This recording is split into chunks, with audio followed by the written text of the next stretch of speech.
السلام علیکم ورحمۃ اللہ وبرکاتہ۔ کچھ دوست بار بار کہہ رہے تھے آپ نے جو چھت کے اوپر آلو لگائے ہیں ان کے بارے میں ہمیں کچھ بتایا جائے۔ تو موسم کی مناسبت سے ویڈیو میری لیٹ ہوتی جا رہی تھی، تو آج میں نے کہا کہ چلو دوستوں کو آلو کے بارے میں بتاتا ہوں۔ یہ میں نے اوپر جو ہے نا اپنے گھر کے خالی توڑے جو جن میں آٹا آتا ہے 20 کلو والا توڑا، ان کو میں نے لیا اور ان کے اندر مٹی ڈال کے پھر میں نے آلوؤں کے بیج لایا، وہ اس توڑے کے اندر لگا دیا، تھوڑی سی مٹی ڈال دی۔ یوں ہی تھوڑے سے پودے نکلے، میں نے پودوں کو ان کے توڑوں کو تھوڑا سا کھول کے ان کے اندر پتے وغیرہ ڈال کے مٹی ڈال دی۔ اب جو ہے یہ پودے تھوڑے بڑے ہو گئے اور ان کو تھوڑی سی کھاد کی بھی ضرورت تھی، تو میں نے اپنی چھت کے جتنے یہ پتے سوکھے، جنوری کا مہینہ ہے، یہ پتے جتنے بھی اکٹھے ہوئے ہیں وہ میں اکٹھے کر کے ان کے پودوں کے نیچے ڈال رہا ہوں۔ یہ پودے جتنے بھی ہوتے ہیں یہ باہر نہ پھینکا کریں، ان کو اکٹھے کر کے انہی پودوں میں آپ استعمال کر سکتے ہیں اور یہ آپ کھاد کی شکل بن جاتے ہیں۔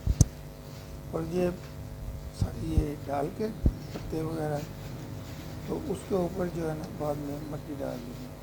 یہ آپ نے دیکھا اب بارش کا موسم شروع ہو رہا تھا، تو میں نے نا توڑوں کے نیچے نا اینٹیں رکھ دی ہیں، وہ اس لیے کہ جو پانی ٹھہرے گا تو وہ اس کو آلوؤں کو اور مٹی کو خراب نہ کرے۔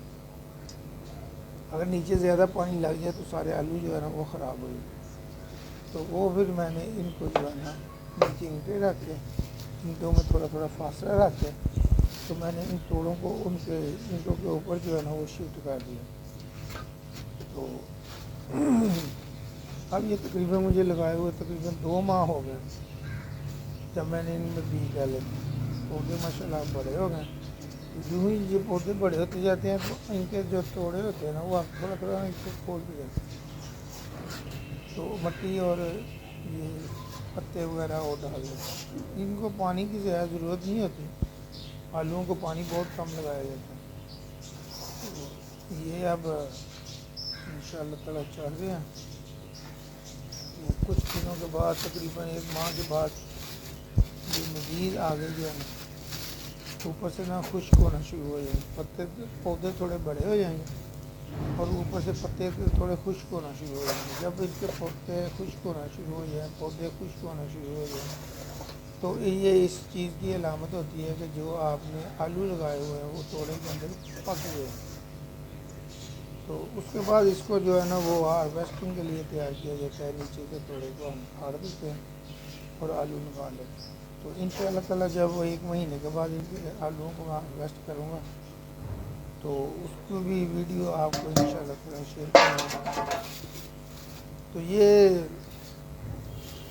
تقریباً آلوؤں کو پانی نہیں دینا، جب آپ پانی دو گے نا یہ مٹی میں زیادہ پانی جذب نہیں کرتا تو آلو خراب ہو جائیں گے آپ کے۔ تو یہ آپ سب کو اپنی چھتوں پہ یہ کام کرنا چاہیے۔ چھت کو اکثر لوگوں نے ویسے چھوڑا ہوا ہے، آپ پودے لگائیں، سبزیاں لگائیں، انشاءاللہ تعالیٰ یہ کچن گارڈننگ آپ کریں تو اس میں بہت زیادہ آپ کو فائدہ ہوگا۔ یہ تقریباً یہ 3 توڑوں میں سے تھوڑے سے آلو لگانے میں، اور مجھے امید ہے اللہ کے گھر کی انشاءاللہ تعالیٰ 20-25 کلو آلو جو ہے نا ان توڑوں میں سے نکل آئیں گے۔ تو یہ انشاءاللہ تعالیٰ جب آلو ہارویسٹ کریں گے تو انشاءاللہ تعالیٰ آپ کے ساتھ شیئر کریں گے۔ تو اللہ کی ذات آپ سب کے لیے بس برکت بنائے اس ویڈیو کو، اور اس کے پودوں کو لگانے میں آپ کو مزید شوق میں آپ کی اللہ تعالیٰ کی ذات برکت دیں۔